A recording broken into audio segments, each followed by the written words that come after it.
Glória a Deus. Aleluia.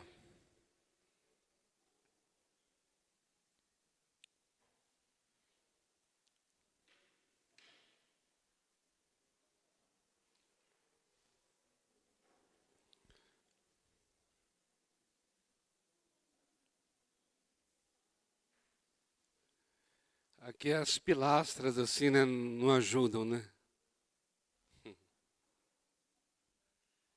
Amados, nós estamos nesse mês da plenitude. Hoje é dia 22 de junho. E nós estamos em nosso terceiro domingo, se eu não me engano. É o terceiro domingo, 22?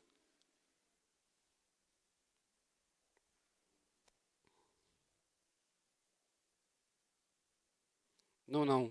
Esse é o quarto domingo. 1º, 8, 15, 22. Com este tema, plenitude. E eu estava orando a Deus para compartilhar aos irmãos aqui a palavra. E eu gosto muito de ensinar a palavra, mostrando assim a própria palavra plenitude, o que ela significa, o seu sentido.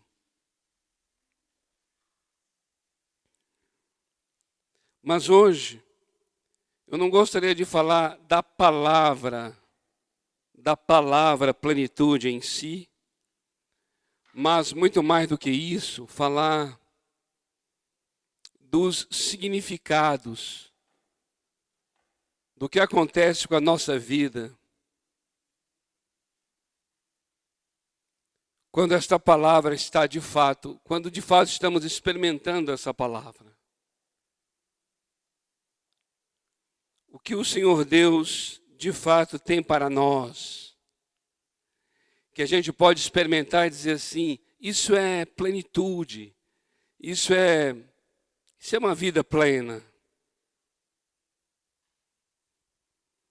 E eu estava orando hoje um texto da palavra, que eu confesso a vocês, eu não estava com essa inclinação de compartilhar sobre esse texto que estava orando. Mas depois de orar o texto, orar essa palavra, eu falei, meu Deus, preciso compartilhar aos irmãos essa palavra.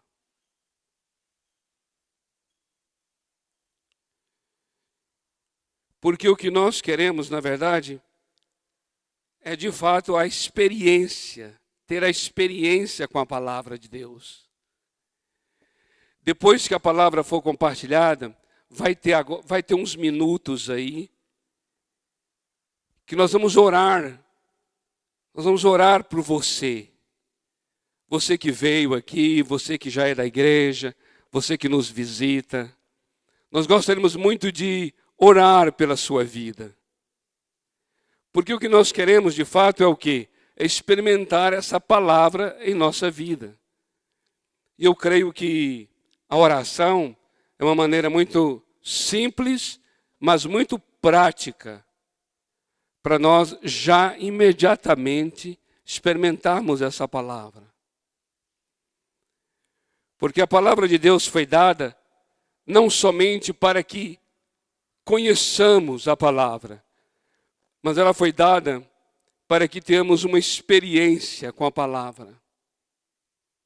Por isso a palavra de Deus é sempre comparada na Bíblia mesmo com determinadas coisas que são para experiência. Então, por exemplo, a palavra é alimento, a palavra é pão. Pão é para ter a experiência de comer. Sempre a palavra de Deus, ela é comparada a algo, e esse algo nos remete sempre a uma experiência. Então não é meramente saber conhecimento intelectual sobre aquele versículo, mas muito mais do que isto. Por causa do conhecimento, agora nós temos a parte da experiência com essa palavra. E eu estava hoje orando o Salmo 23. E eu queria que você abrisse o Salmo 23 aí.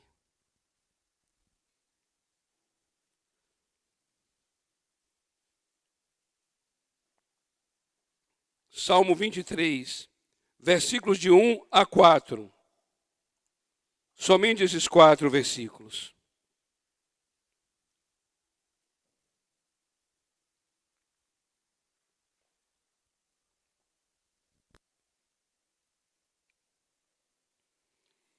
Salmo 23, versículos de 1 a 4. Eu creio que o Salmo 23, no Antigo Testamento, equivale em termos de conhecimento, em termos de as pessoas conhecerem tanto, ao Pai Nosso no Novo Testamento, não é verdade? Você concorda? Eu creio que quando se fala assim, Salmo 23, até quem não sabe nada sobre nada, nunca leu a Bíblia, aí fala assim, Salmo 23, a pessoa fala assim, o Senhor é meu pastor e nada me faltará. Eu creio que é o equivalente no Novo Testamento, em termos de conhecimento, ao Pai Nosso, que também é uma experiência que devemos ter profunda com o Pai Nosso. E o Salmo 23 é esse salmo que fala de uma experiência. E aqui, amados, eu diria a vocês, se nós tivéssemos que escolher um salmo para falar sobre uma vida plena, uma vida de plenitude, esse salmo seria o Salmo 23. O Salmo 23 vai falar de plenitude no seu sentido mais prático. Em alguns momentos, no seu sentido mais alegre, em seu sentido mais triste. Mas sempre uma palavra que nos vai trazer essa plenitude. Porque plenitude é um sentido assim de algo completo, né? Quando se fala plenitude, se pensa sempre em algo cheio, pleno, completo. E o Salmo 23, ele começa assim. Vamos verso por verso, do 1 ao 4. O Senhor é o meu pastor, nada me faltará. Essa palavra Senhor, na língua hebraica, é o nome impronunciável de Deus. Que são 4 consoantes. Sabe aqueles nomes assim que você não consegue pronunciar porque são 4 consoantes? Não dá para colocar, não dá para nem vocalizar. Mas o nome de Deus, ele não deve ser falado, não é só por causa da dificuldade vocal, semântica de falar. Mas não deve ser falado, sabe por quê? Porque tudo que recebe um nome é definido. E tudo que é definido é controlado. Por isso, o nosso Deus é um Deus indefinível. Não se pode definir quem Ele é, e, portanto, Ele é um Deus que nós não podemos controlá-lo. É um mistério profundo, de fato, o nome dele. As 4 consoantes é o Yod, o Re, o Vav e o Re. São letras hebraicas, que para o nosso português tornou-se o Y, o H, o W e o H. Se você colocar aí YHWH, você não consegue pronunciar. A vontade que nós temos de dominar, de controlar, de definir, é tão grande que colocaram vogais nessas consoantes.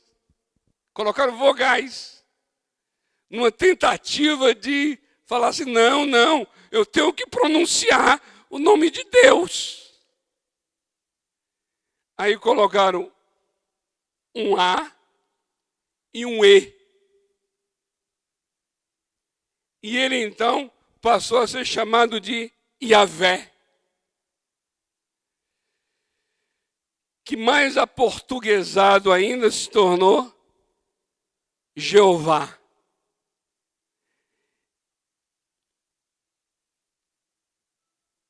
E é interessante que quando você fala assim, o nome dele é Yahvé, é um nome que não pode ser pronunciado. Está errado, porque você acabou de pronunciar o nome. O judeu tem uma reverência para com o nome. Tanto é que quando chega nesse momento aqui do Y, H, WH, ou na língua hebraica é o Yod He Vav He, eles dizem o eterno, ou então eles dizem Hashem, que quer dizer simplesmente o nome. Como é que é o nome dele? O nome dele é o nome. Não há nome.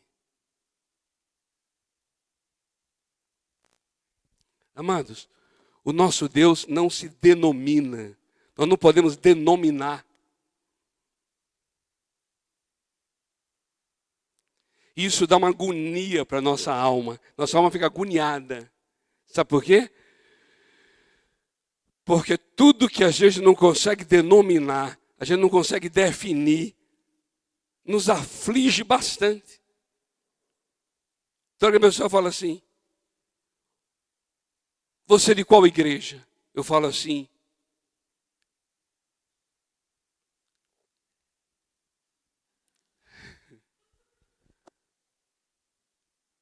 a igreja de todo lugar.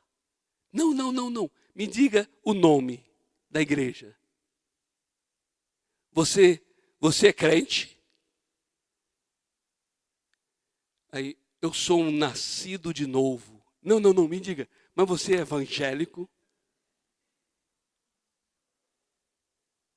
De qual igreja? Se você falar assim, eu sou protestante. Sim, mas qual linha protestante? Você é batista, metodista, presbiteriano? Aí você fala assim, sou batista. Mas batista da linha da Convenção Batista Brasileira ou da Convenção Batista Nacional? Amados, é um negócio. Vai escrafuchando para tentar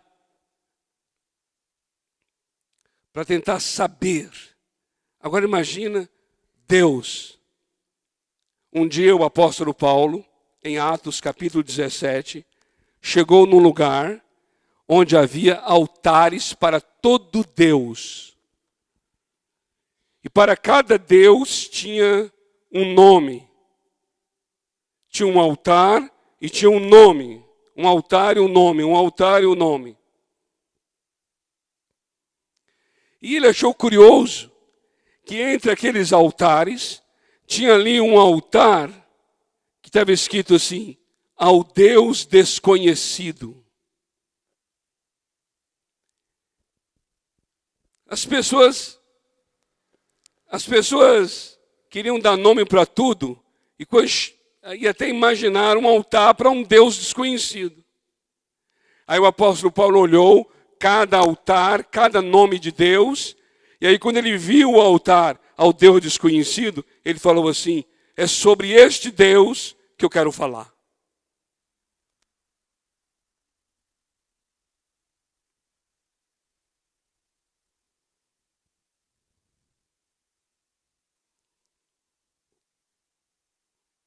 Esse é o nosso Deus.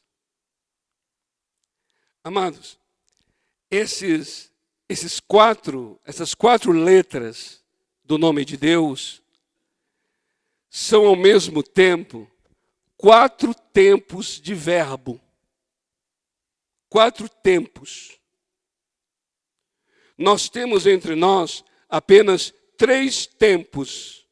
A gente tem só o passado, o presente e o futuro.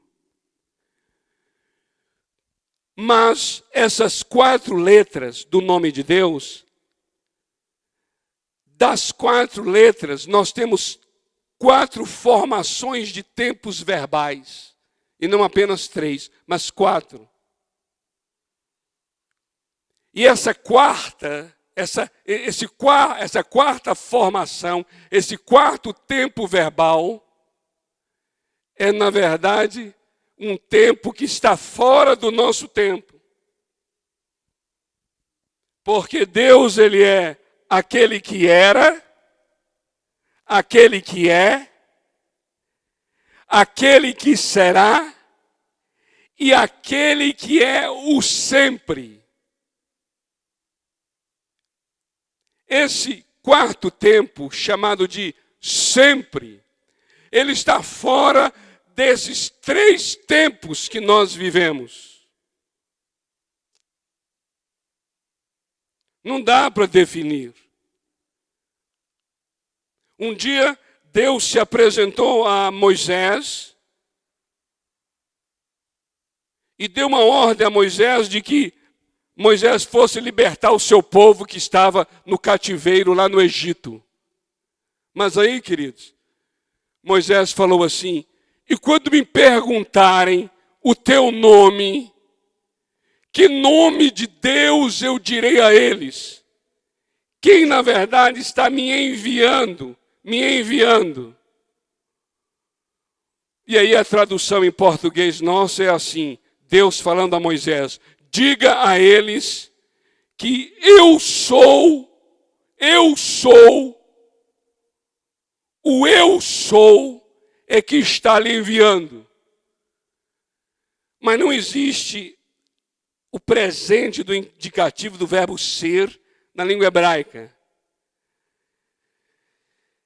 Ou seja, Deus não disse a Moisés: diga que o eu sou está enviando. Mas sim, diga a eles que aquele que sempre é, aquele que sempre é quem está lhe enviando. Agora você imagina para os outros lá se ia ajudar em alguma coisa. Imagine para os outros,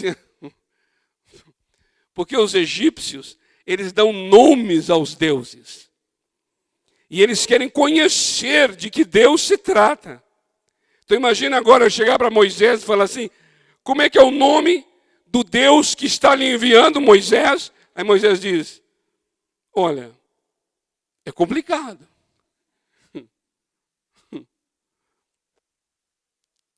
É complicado. Não é assim, ó. Osíris, Oniel, Shilan. Não, é difícil, é complicado. E aqui, queridos, que é a coisa mais delicada, assim, tremenda e poderosa, que é: se ele é este que não se denomina, se ele é este que não podemos identificá-lo, então ele quer se manifestar. E pelo modo como ele se manifesta, ele já vai sendo conhecido. Por isso é que o texto diz assim: Yahvé, não é Yahvé, mas é Hashem, ou o Eterno, é o meu pastor. Quando Davi está dizendo isso, ele está agora mostrando o quê? Que aquele que não se define, aquele a quem eu não poderei então conhecê-lo, porque o nome é a identidade da pessoa. Se eu não posso pronunciar seu nome, eu não saberei quem ele é. Mas o que é tremendo é que, se esse nome não pode ser pronunciado, e portanto, esse Deus não pode ser, sua identidade não é de fato revelada, ele vai então se manifestar.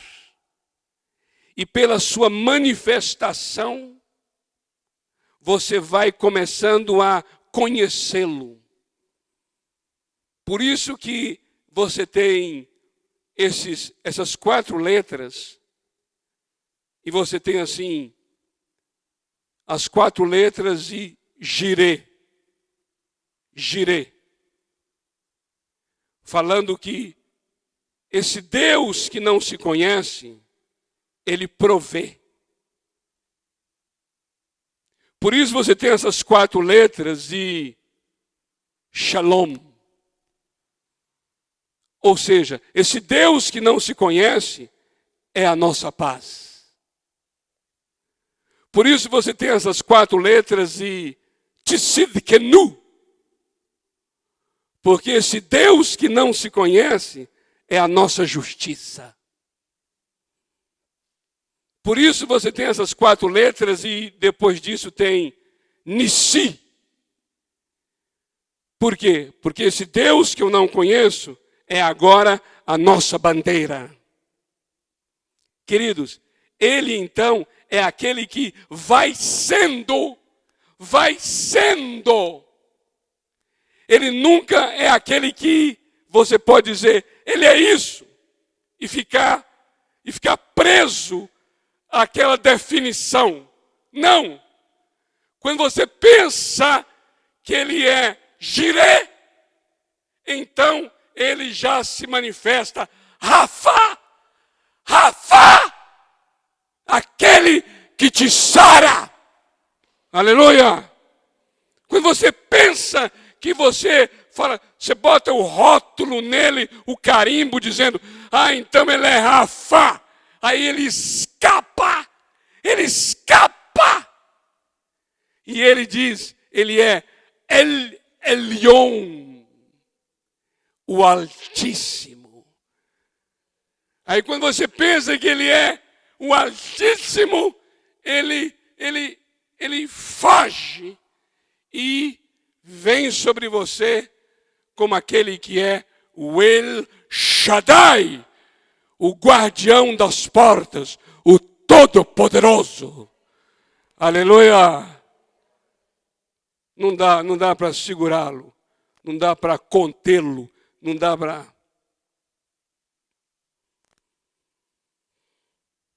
Esse maravilhoso, esse infinitamente não sei o quê, esse extraordinariamente glorioso sei lá quem, esse agora chega e diz a você assim, Roi, eu sou agora pastor. Amém? é esse, ele é agora pastor. Por isso o texto diz, o Senhor é o meu pastor. Mas observa bem, a experiência de Davi é tão maravilhosa que faz com que Davi diga assim, ele é o meu pastor. Por isso é Rui. Rui não é simplesmente aquele que é pastor, mas ele é o meu pastor. O que eu acho muito tremendo na Bíblia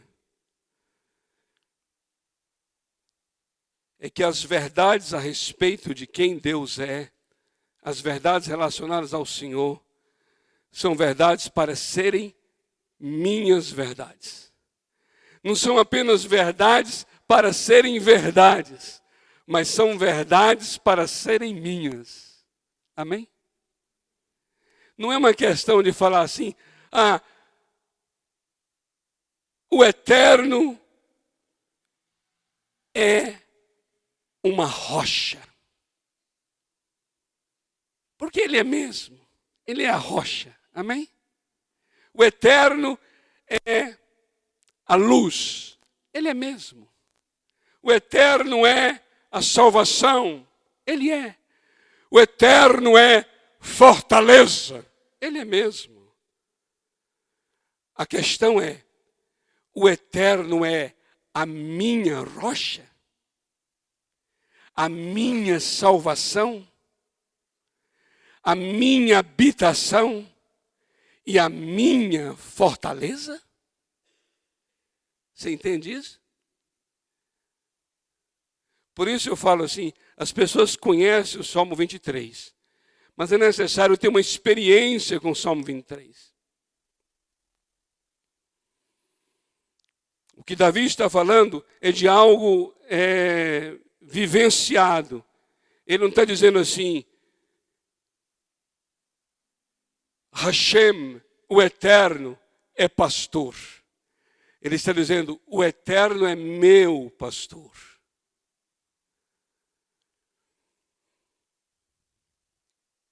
E por causa disso, Hasser quer dizer assim, não terei necessidades. De nada terei falta. De nada terei falta. O Salmo 34, versículo 10, Salmo 34, verso 10, diz assim, os leõezinhos necessitam e sofrem fome, mas àqueles que buscam ao Senhor, bem algum lhes faltará.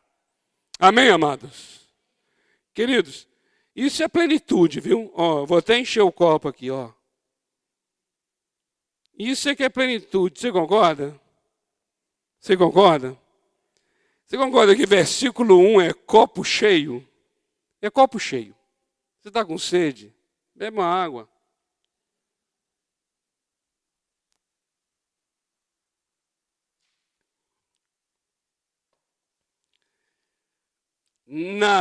De nada terei falta.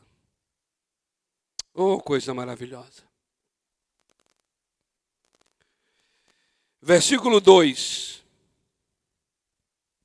Salmo 23, versículo 2.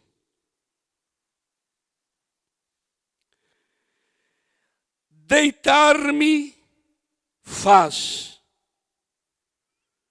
em pastos verdejantes.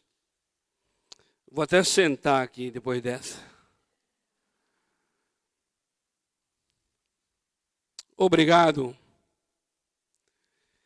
Amados, a palavra deitar me faz, alguns talvez tenham repousar.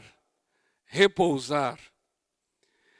É tão maravilhosa essa palavra, porque ela está falando, é a palavra hebraica havatz. Havatz.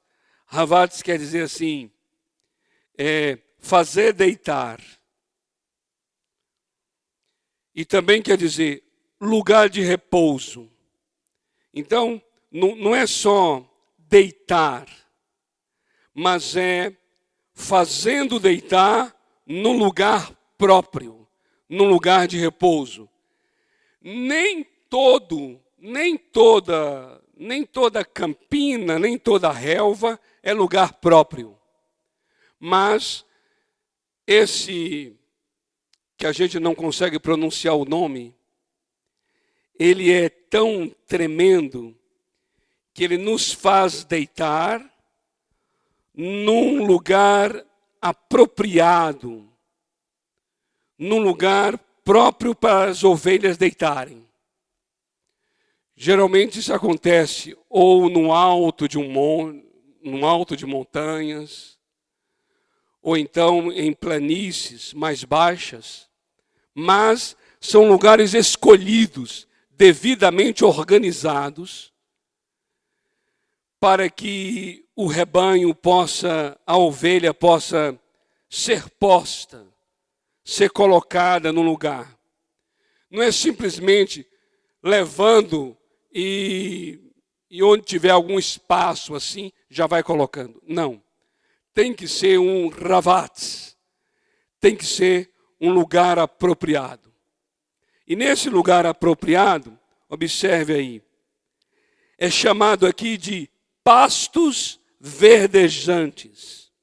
A palavra pasto é a palavra hebraica naver. E naver significa habitação, morada do pastor. Olha que interessante. Veja, abra a tua Bíblia aí em Jeremias, capítulo 33, versículo 12. Jeremias 33, 12. Jeremias 33, 12. Jeremias 33, 12 vai dizer assim: assim diz o Senhor dos Exércitos, ainda neste lugar que está deserto, sem homens e sem animais, e em todas as suas cidades haverá uma morada de pastores que façam repousar aos seus rebanhos. Esse lugar, navé, ele é um substantivo do verbo navar. E o verbo navar significa assim, manter em casa. Manter em casa. Esse é o verbo. Daí vem essa palavra para pasto. Pasto. Ou seja, o pastor faz a ovelha deitar no lugar que já é morada dos próprios pastores. Navé significa habitação de pastores, morada de pastores. Onde o pastor vai estar, o que será para o pastor, onde será seguro e confortável para o pastor, será para as ovelhas. Você veja o cuidado desse Hashem, desse Senhor, que é o nosso pastor. O cuidado que ele tem para preparar um lugar. E para esse lugar, observa, olha o que diz o versículo ainda, o verso 2 do Salmo 23. Ele diz que ele vai nos conduzir. Observa aí o verso 2 do Salmo 23. Diz assim, guia-me mansamente. Ele faz deitar num pasto de relva verde, verdejante, no lugar onde é próprio para os pastores, será agora próprio para as ovelhas. E ele vai guiar essa ovelha de maneira mansa a águas tranquilas. Queridos, esse guiar que está aqui no verso 2 é um guiar que é o mesmo de Isaías 40, 11. Abra a tua Bíblia aí, Isaías 40, 11. Isaías 40, verso 11, diz assim: como pastor, ele apacentará o seu rebanho. Entre os seus braços recolherá os cordeirinhos e os levará no seu regaço. As que amamentam, ele as guiará mansamente. Observe, a palavra para guiar, a palavra hebraica aqui usada no verso 2 é nahal, nahal, nahal.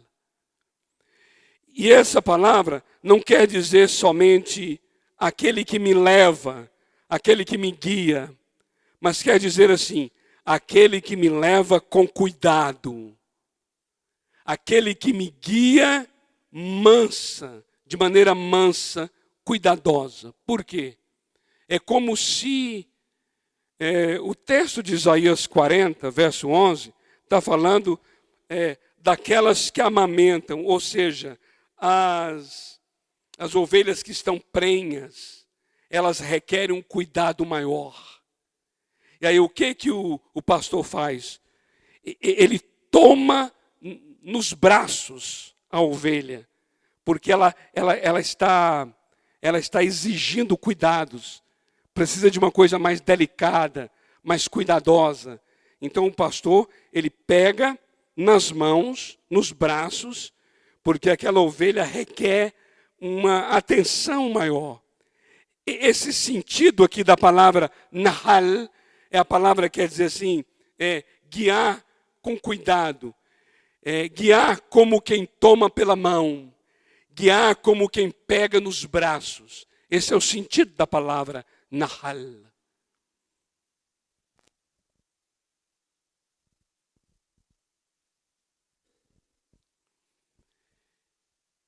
Para águas que são tranquilas. Águas tranquilas significa não só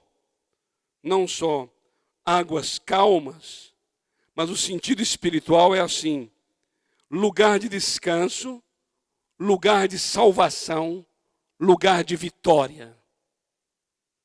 Toda vez que a palavra tranquila, calma é usada, é a palavra menuhar.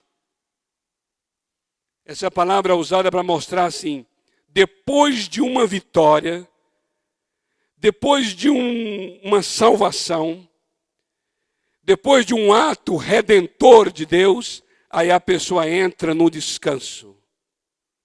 Ela agora fica tranquila. Ela agora fica calma. Essas águas calmas não estão calmas porque já estavam calmas. São resultados de muita labuta, muita luta.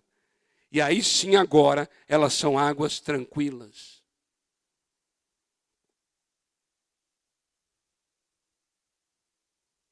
Veja o quanto é profundo esse negócio, né, queridos? Porque Deus, ele escolheu essa maneira de falar para trazer esse entendimento, desse cuidado, desse zelo, do que ele está querendo trazer. Aí quando entra o verso 3, diz assim, refrigera minha alma. A palavra aí não é refrigera. A palavra refrigera vem do hebraico shuv, techuvá, quer dizer restaura. O sentido literal é fazer voltar, fazer retornar. o que a ovelha está dizendo aqui é assim: o Senhor, Ele faz voltar a minha alma. Fazer voltar a minha alma, o sentido, sabe qual é? Assim, é uma ovelha que se perdeu. É uma ovelha que veio pelo caminho, mas aí ela perdeu a direção. E aí o que o Senhor faz? Ele faz a ovelha voltar. É esse o sentido aqui, que está traduzido aqui por refrigera. Na verdade é shuv, shuv. Essa palavra quer dizer retorno, dar a volta, fazer voltar. Esse é um trabalho de Deus para poder nos fazer voltar ao caminho. E esse caminho está aí no versículo 3. Guia-me nas veredas da justiça por amor do seu nome. Guia-me. Amados, esse guia-me aqui, olha que interessante. Esse guia-me aqui é diferente do outro guia-me do verso 2. O guia-me do verso 2 é ele guiando de uma maneira assim, segurando com as mãos, de maneira cuidadosa, para guiar a nossa vida até as águas tranquilas. Mas esse guia-me do verso 3, que é do hebraico nahar, ele quer dizer, lidera a minha vida, liderar. Aqui já é no sentido de corrigir. Aqui já é no sentido de mostra-me o caminho da justiça. Observa que no verso 2, ele é amoroso para tomar nos braços e guiar. Mas no verso 3, ele é amoroso para poder fazer voltar, corrigir. E agora, mostrar o caminho, a vereda da justiça. Justiça é tzedek. Justiça quer dizer retidão, o caminho certo, o caminho que eu tenho que andar, o caminho da vida, não o caminho da morte. Aí quando entra o verso 4 vai agora trazer uma experiência difícil. Mas ainda assim, nós estamos falando de plenitude, uma coisa completa. E para ser completo, queridos, tem que ter uma palavra de Deus para momentos difíceis. Observe o verso 4. Ainda que eu ande, andar. Ainda que eu ande pelo vale. Essa palavra vale, a palavra gai, vale. Existe uma palavra na língua grega que Jesus usa, chamado Geena. Geena quer dizer lugar de tormento, lugar de dor. E essa palavra Geena, ela vem da palavra hebraica gai, que é vale, e Inom, Vale de Inom. O Vale de Inom era um lugar lá em Israel onde ofereciam crianças para Moloque. Crianças eram mortas, sacrificadas para esse deus falso, Moloque. E acontecia isso no Vale de Inom. Por isso a palavra Gai Rinom, a palavra hebraica, Gai-Rinom, tornou-se a palavra grega Geena, que Jesus veio dizer que esse Geena é lugar do tormento, é lugar da dor. Então, vale, aqui no Antigo Testamento, é lugar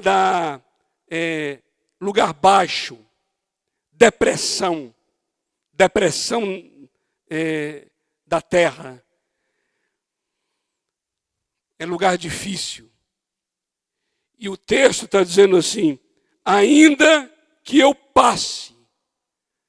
Andar quer dizer exatamente isso. Ainda que eu tenha que atravessar, ainda que eu tenha que caminhar, porque esse lugar não é lugar para a gente morar, não é lugar para a gente se estabelecer. Mas o texto diz: ainda que eu passe, ainda que eu ande por esse vale é chamado de, na língua hebraica, vale da sombra da morte. Amados, na língua hebraica, preste atenção nisso, na língua hebraica não existe nome mais terrível para ser dado às trevas. Preste atenção nisso. Quando a Bíblia, no Velho Testamento, quer falar das trevas, mas é das trevas profundas. Trevas profundas. Fala Tsalmavet.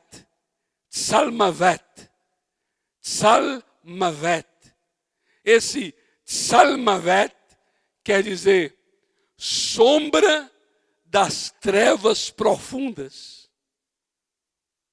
Não existe nome mais terrível na Bíblia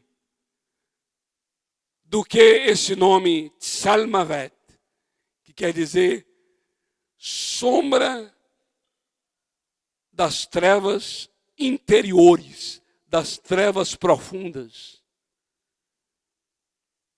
O texto diz assim: ainda que eu passe, ainda que eu tenha que atravessar por Tsalmavet, por essas trevas profundas, pela sombra das trevas, ainda que eu tenha que ser sombreado, não temerei mal nenhum, porque tu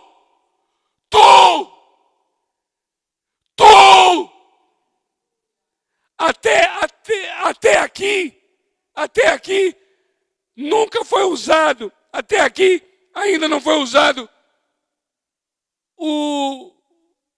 a segunda pessoa do singular. Até aqui só se usou sempre a primeira. Ele me faz deitar. Ele, a terceira pessoa do singular.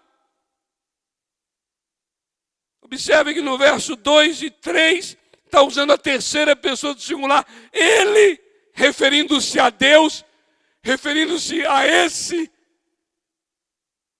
eterno, diz assim: ele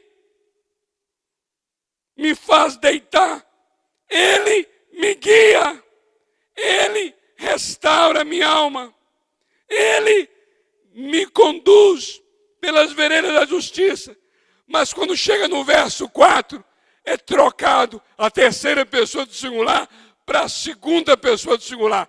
Ainda que eu passe pelo vale das sombras das trevas profundas, não temerei mal algum, porque tu.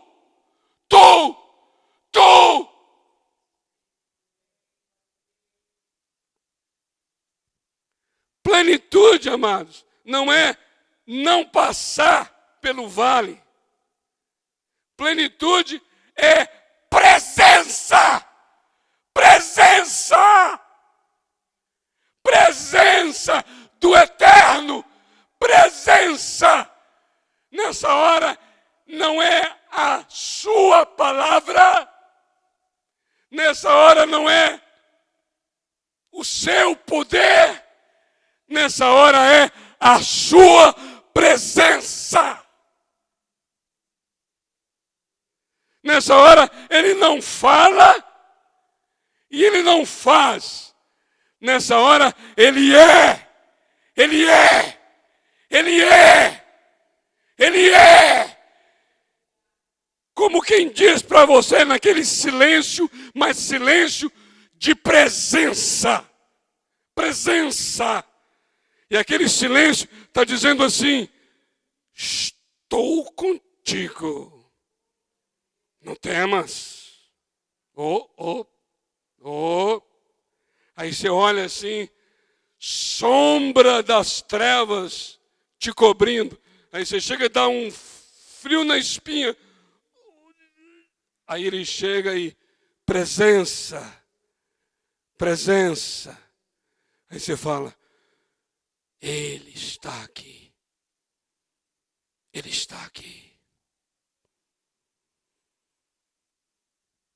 Não é a palavra dele através de um profeta, não é a palavra dele através do pastor, não é a palavra dele através da Bíblia, é a presença dele ali. Agora precisa de algo mais profundo. Você está vivendo algo mais profundo, então precisa de algo do Senhor também mais profundo para você. Ele está ali. Tu estás. E nessa hora, o texto vai encerrar dizendo: a tua vara e o teu bordão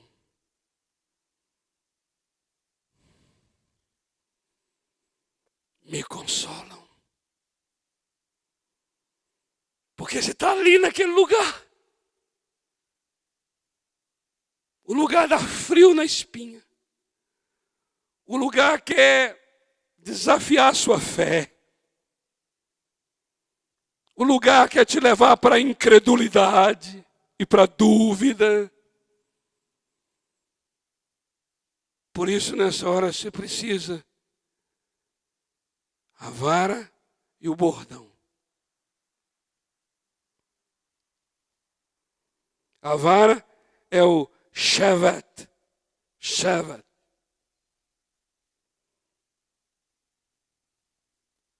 Fala da proteção.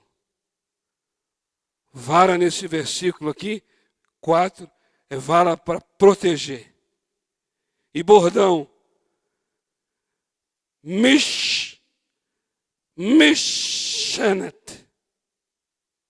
Mishenet. É apoio. Apoio. Bordão é aquilo que a pessoa usa para se apoiar. Então, nessa hora difícil, o Senhor diz assim: eu sou tua proteção e eu sou o teu apoio. Aí teu coração, sabe como é que fica?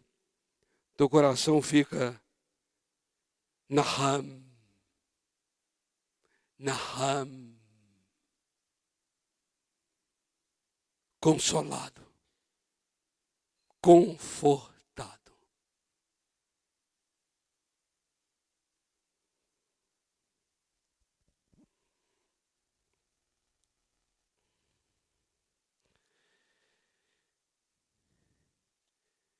Isaías 49.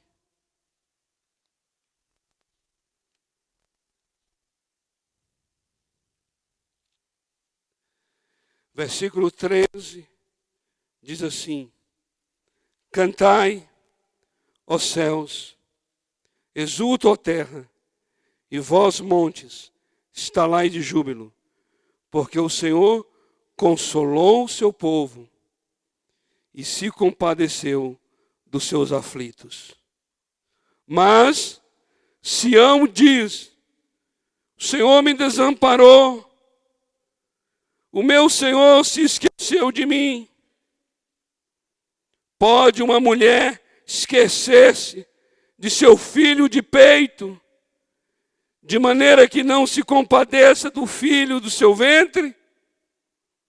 Mas ainda que esta se esquecesse, eu, todavia, não me esquecerei de ti. Eis que nas palmas das minhas mãos eu te gravei, os teus muros estão continuamente diante de mim. Aleluia. Vamos orar?